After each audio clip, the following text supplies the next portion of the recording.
కవిత politics పై BRS మౌనం. సొంత ఎజెండాతో కార్యక్రమాల ధూమ్ధాం. రైలు రోకోతో తేలనున్న రాజకీయ భవితవ్యం.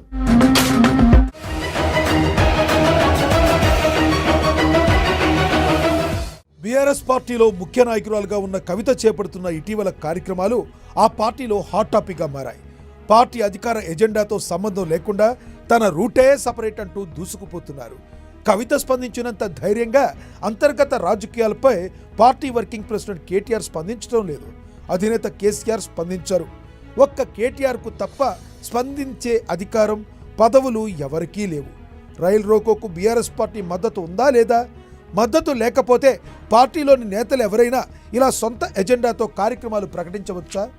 ప్రకటిస్తే చూస్తూ ఊరుకుంటారా? కవిత కార్యాచరణపై బీఆర్ఎస్ పార్టీ అధికారిక స్టాండ్ ఏంటి అన్న చర్చలకు సమాధానం ఇవ్వవలసి ఉంది. స్పష్టత ఇవ్వకపోతే ఇది ఫైనల్గా బీఆర్ఎస్కే నష్టం చేసే ప్రమాదం ఉంది. కవిత తన రాజకీయ ఇమేజ్ను పునర్నిర్మించేందుకు స్వతంత్ర కార్యక్రమాలు చేపడుతున్నారు. ఇందులో కొన్ని పార్టీ లైన్లో ఉంటుండగా మరికొన్ని ఇబ్బందికరంగా ఉన్నాయి.